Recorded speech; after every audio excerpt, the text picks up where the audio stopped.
नमस्कार। हाल ही में रूस ने यूक्रेन पर अपनी सबसे एडवांस्ड और खतरनाक मिसाइलों में से एक ओरेशनिक का इस्तेमाल किया है। देखिए, ये हमला सिर्फ इस जंग का एक और चैप्टर नहीं है, बल्कि ये पश्चिम के लिए एक सीधा मैसेज है जिसके बहुत गहरे जियोपॉलिटिकल मायने हैं। तो चलिए जरा गहराई से समझते हैं कि आखिर हुआ क्या। यह हमला हुआ पश्चिमी यूक्रेन में नेटो सदस्य पोलैंड की सीमा से बस कुछ ही दूरी पर।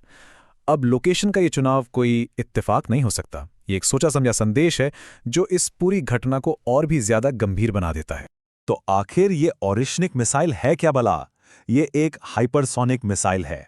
मतलब ये आवाज की स्पीड से कई गुना ज्यादा तेजी से चलती है। पर इसकी असली ताकत सिर्फ इसकी रफ्तार नहीं है, बल्कि उड़ान के दौरान अपना रास्ता बदलने की इसकी काबिलियत है। और इसी वजह से दुनिया के मौजूदा डिफेंस सिस्टम के लिए इसे रोकना लगभग नामुमकिन हो जाता है। ऊपर से ये एक साथ कई वॉरहेड ले जा सकती है, पारंपरिक भी और परमाणु भी। तो अब बात करते हैं कि इस हथियार का इस्तेमाल एक नए तरह का खतरा क्यों पैदा कर रहा है। देखिए, ये हमला कई वजहों से बहुत खास है। पहली बात तो ये कि रूस ने 1 साल से की ज्यादा समय के बाद इस हथियार को निकाला है। दूसरी, रूस के रक्षा मंत्रालय ने खुद इस हमले की पुष्टि की है। और सबसे अहम बात, यूक्रेनी सुरक्षा बलों को इस मिसाइल का मलबा लवीव में मिला है, जो नेटो की सीमा के बिल्कुल करीब। लेकिन कहानी सिर्फ इस एक मिसाइल की नहीं है। ओरेशनिक हमले के साथ ही यूक्रेन की राजधानी कीव पर भी एक बहुत बड़ा और कोऑर्डिनेटेड हमला किया गया। राष्ट्रपति ज़ेलेंस्की के मुताबिक उस रात हुए हमले का जो स्केल था वो सच में चौंकाने वाला था। कुल मिलाकर 242 ड्रोन, 13 बैलिस्टिक मिसाइलें और 22 क्रूज मिसाइलें दागी गईं। मतलब ये एक मैसिव, पूरी तरह से प्लान किया हुआ हवाई हमला था। और इन हमलों का निशाना क्या था? कोई मिलिट्री बेस नहीं, बल्कि एनर्जी फैसिलिटीज और सिविलियन इंफ्रास्ट्रक्चर। और ये हमला ठीक उस समय किया गया जब वहां कड़ाके की ठंड पड़ रही थी, ताकि आम लोगों की मुश्किलें और भी बढ़ जाएं। अब जरा इन मिलिट्री हार्डवेयर से हटकर जमीनी हकीकत पर नजर डालते हैं कि इस हमले का आम लोगों पर क्या और कितना विनाशकारी असर पड़ा। इन हमलों का सीधा असर पड़ा आम नागरिकों पर।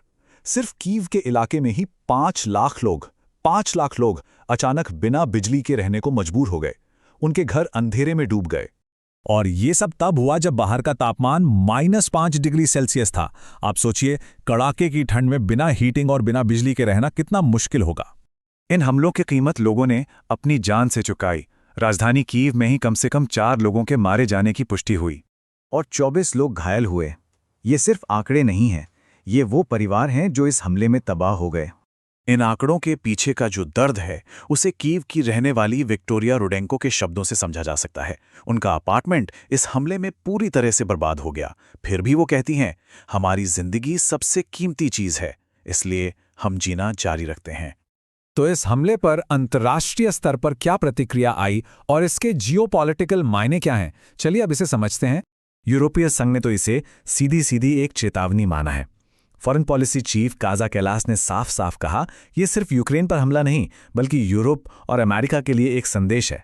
यूरोप की बड़ी ताकतों यूके, जर्मनी और फ्रांस ने भी एक साथ बयान जारी कर इस हमले को तनाव बढ़ाने वाला और अस्वीकार्य बताया, जो दिखाता है कि यह मामला कितना गंभीर है। वहीं यूक्रेन ने भी अपने सहयोगियों को साफ साफ चेतावनी दी है कि यह खतरा सिर्फ यूक्रेन के लिए नहीं है, बल्कि पूरे यूरोप की सुरक्षा के लिए है। तो सवाल यह है कि रूस ने इस हमले की आधिकारिक वजह क्या बताई है।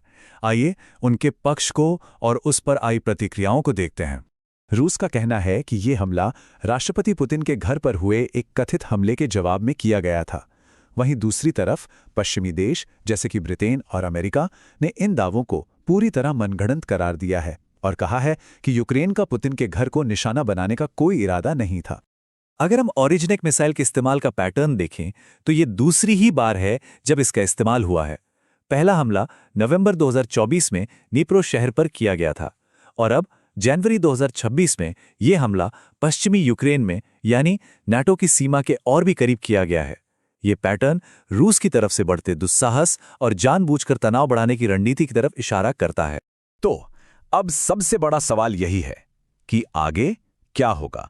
जब युद्ध के मैदान में एक नया और इतना शक्तिशाली हथियार आ चुका है और डिप्लोमेसी के रास्ते बंद नजर आ रहे हैं, तो भविष्य क्या है? ये एक ऐसा सवाल है जिसका जवाब पूरी दुनिया के लिए बहुत मायने रखता है।